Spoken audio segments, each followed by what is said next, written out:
Hai semuanya, gimana kabar kalian? Semoga selalu dalam keadaan baik. Jadi, welcome back di segmen analisa kripto, teman-teman. Hari ini kita ada di tanggal 5 Mei. Kita akan update untuk news dan juga pergerakan dari market, khususnya market Bitcoin.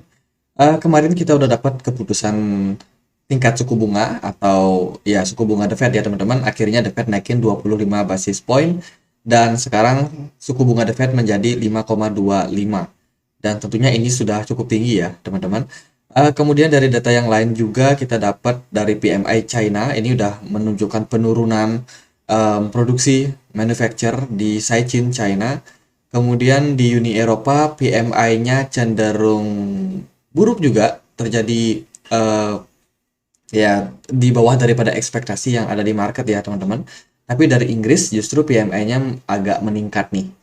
Jadi di atas dari ekspektasi, which is ada mix and match dari Eropa, kemudian dari Amerika Serikat, kalau kita lihat datanya ada klaim pengangguran awal kemarin, datanya ada peningkatan, terus juga ada produktivitas non pertanian, datanya ini menurun ya teman-teman, minus 2,7%.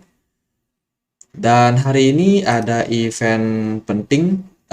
Tadi udah The Fed menyampaikan balance sheet mereka ada di 8,5 billion US dollar. Kalau kita lihat sih dari balance sheet mereka memang udah mengalami tren penurunan ya dalam beberapa minggu terakhir.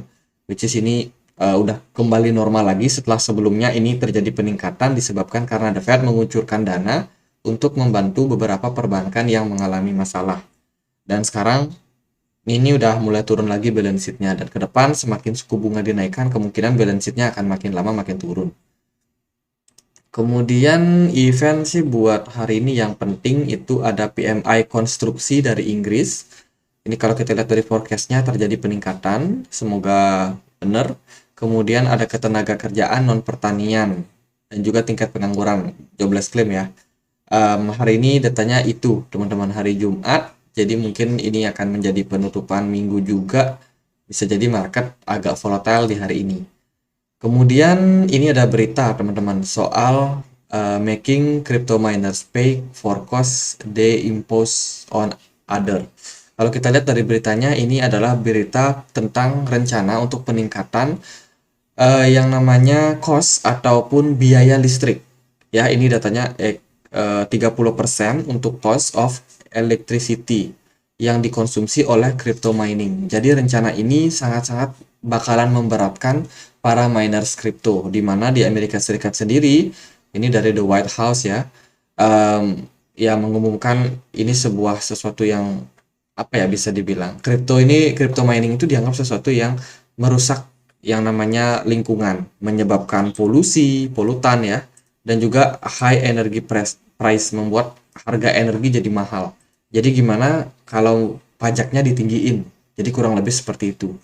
Jadi tujuannya untuk lingkungan, kemudian juga untuk meredam kenaikan harga energi.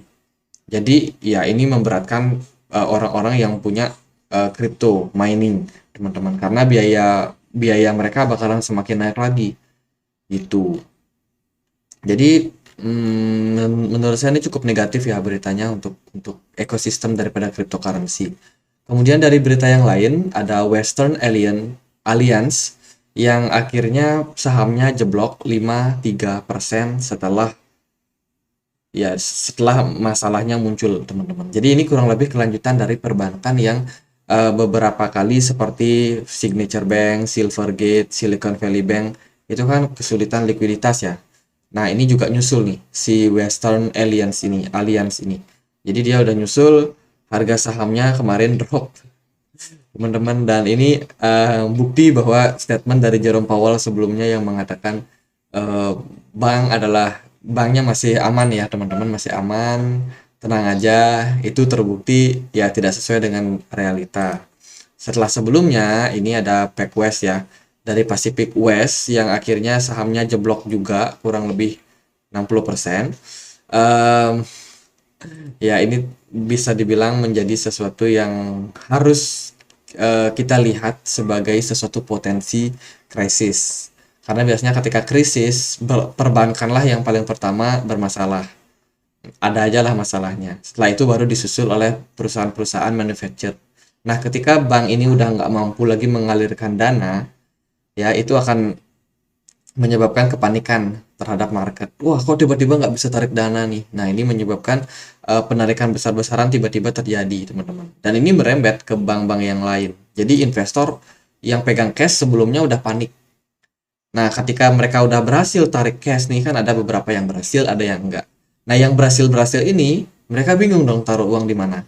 Dibelikanlah emas biasanya sebagai aset yang lebih aman, dianggap lebih aman dibandingkan dengan cash. Makanya kadang-kadang kalau kalau ada krisis seperti ini, biasanya emasnya yang naik. Itu. Itu balance sheet udah. Kalau kita lihat ya dari Crypto Fear and Greed Index, ini aku agak expect kalau memang ada peningkatan greednya sehingga mungkin market agak bergairah, tapi ternyata di hari ini itu cukup stabil di 6,4. Sebelumnya juga 6,4. Jadi mungkin beberapa statement yang disampaikan Jerome Powell itu seperti sudah diekspektasikan sama market sehingga mereka nggak terlalu bergerak naik ya teman-teman. Kemudian ini ada berita dari Curve Finance. Ini buat yang pegang koin CRV. Curve Finance itu baru aja meluncurkan algoritmik stablecoin yang akan dimin ya secara mainnet launch. Jadi ini menarik, mungkin ada yang pegang project DeFi ini Curve Finance, mungkin akan ada kenaikan harga hari ini ya semoga. Dia baru aja meluncurkan yang namanya CRV USDT di Ethereum Network. Ya, kurang lebih itu. Jadi ini fungsinya sih buat ekosistem dari DeFi mereka. Jadi transaksi di DeFi bisa menggunakan CRV USD ataupun fitur-fitur stakingnya mungkin memungkinkan untuk yang staking itu bisa peroleh CRV USDT juga. CRV USD. Jadi itu. Kemudian dari beberapa pertanyaan yang akhirnya eh, di sesi tanya jawab ya setelah Jerome Powell menaikkan suku bunga itu ada sekarang sebuah ekspektasi baru yaitu Federal Reserve Chair Seat expectation for pause in interest rate rise. Jadi setelah 14 bulan campaign dari Jerome Powell sendiri untuk menurunkan suku bunga selama 14 bulan itu suku bunga terus dinaikkan secara bertahap ya teman-teman, dan sekarang kita udah melihat atau berada di titik di mana inflasi sebenarnya sudah perlahan-lahan turun, hanya saja memang belum sesuai dengan ekspektasi ya, tapi inflasinya cenderung udah mulai turun, suku bunga udah makin naik, dan krisis perbankan makin menjadi-jadi. Perbankan udah mulai bertumbangan, terutama dari segi sektor sahamnya. Biasanya memang sebelum perusahaannya tumbang, sahamnya pasti drop duluan. Jadi ini udah indikasi-indikasi nih. Sepertinya benchmark interest rate itu ada di atas 5% untuk saat ini, teman-teman. Dan sepertinya udah mencapai target tersebut ya, 5% ke 5,2%. Jadi ini sebenarnya meningkatkan peluang The Fed untuk tidak lagi menaikkan suku bunga di pertemuan FOMC berikutnya, which is mereka pause. Ini adalah ekspektasi yang ada di market saat ini. Dan 5 minggu ke depan, 5 minggu, 5 hari, mungkin 6 minggu lah kita bilang ya. Ini bakalan ada FOMC berikutnya, dan kalau kita lihat dari datanya sih, sementara 94,4% ini yakin The Fed pause, nggak naikin suku bunga di pertemuan FOMC berikutnya. Dan masih ada 5,6% yang masih percaya The Fed berpotensi buat naikin suku bunga. Tentunya ini data masih sangat fleksibel, masih sangat bisa berubah ke depannya, mengingat masih 6 minggu lagi teman-teman. Jadi masih ada banyak data yang harus kita lihat gitu. Jadi ini belum clear ya. Mungkin seminggu sebelum FOMC meeting nanti kita lihat lagi seperti apa datanya. Jadi kurang lebih itu kondisi daripada market buat sekarang. Jadi kemarin kita udah bahas juga ya, gold menguat lagi hari ini karena memang meningkatnya ekspektasi resesi bisa terjadi pada Amerika Serikat, sehingga orang-orang seperti yang aku bilang tadi dia mencari aset yang aman. Jadi orang-orang yang kemarin panik di perbankan itu yang punya deposito tiba-tiba tarik dananya, bingung nih punya uang cash taruh di mana? Nggak mungkin taruh di bawah bantal.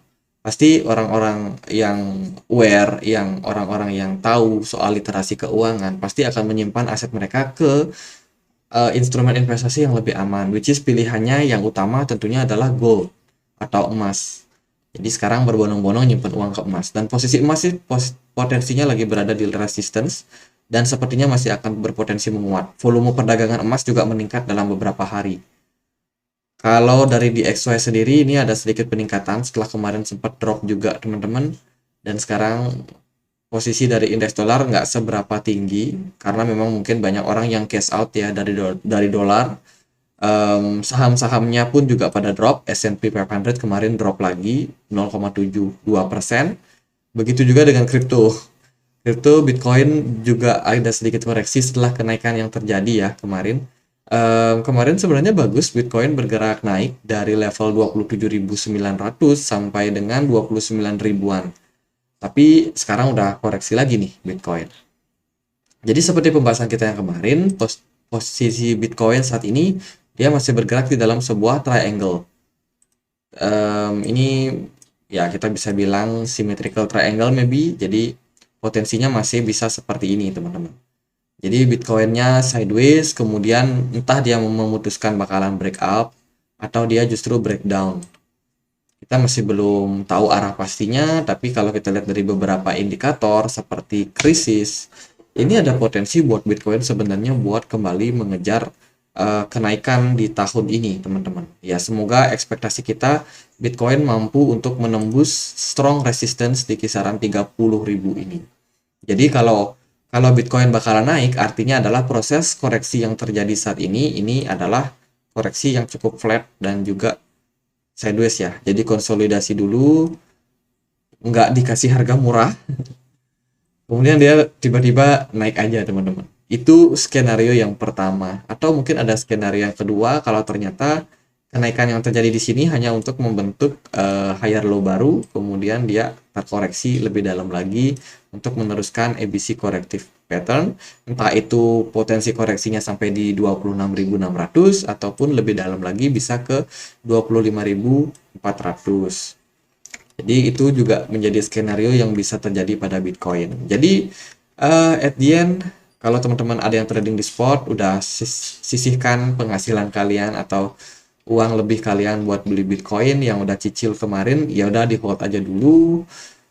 Potensinya masih bakalan sangat menarik buat kedepannya kalau saya rasa, apalagi semakin banyak bank yang collapse itu akan meningkatkan juga ya potensi daripada kepanikan dari market. Bisa jadi terjadi cash out yang lebih besar lagi, investor pindahkan ke emas, mungkin Bitcoin harapannya sih kecipratan dana juga. Kalau kita lihat sih dari volume perdagangan sebenarnya bagus-bagus aja ya buat Bitcoin. Nggak terlalu rendah juga, tapi sih smart money-nya di sini terdeteksi agak turun. Jadi mungkin itu hedge fund pada ngerem dulu buat posisi sekarang. Tapi Bitcoin-nya juga bergeraknya sideways sih, nggak terlalu gimana-gimana. Ya, itu di time frame daily juga kurang lebih sama. Hari ini kita bakalan closing sepertinya kalau bertahan di 28.800 berarti cuma candle merah aja. Masih dalam fase korektif. Dari MACD-nya juga cenderung korektif sih teman-teman. Jadi belum ada indikasi bakalan bullish dulu buat jangka pendek. Sepertinya memang masih dalam proses sideways cenderung korektif. Kalau di time frame 1 jam, ini Bitcoin udah mulai sideways lagi ya, bergeraknya flat lagi. Ya ada sedikit volatilitas, tapi overall menurut saya masih flat. Dan dia di jangka waktu pendek ini dia bikin atau bergerak di dalam sebuah channel sepertinya. Jadi ini dia bergerak di dalam sebuah channel, berarti arahnya berikutnya kalau dia nggak breakdown ya dia mungkin akan kembali ngetes menguji level resistance di sini, di level trendline yang terbentuk dari symmetrical triangle ini di kisaran 29.600. Jadi itu beberapa peluang yang terjadi, yang mungkin terjadi pada Bitcoin dalam jangka waktu pendek. Oke, gitu aja pembahasan kali ini di bulan Mei tanggal 5. Semoga bisa bermanfaat, dan kalau ada pertanyaan lain, ada poin lain buat dibahas, bisa tulis langsung di kolom komentar. Sekian aja akhir kata saya Andre, makasih.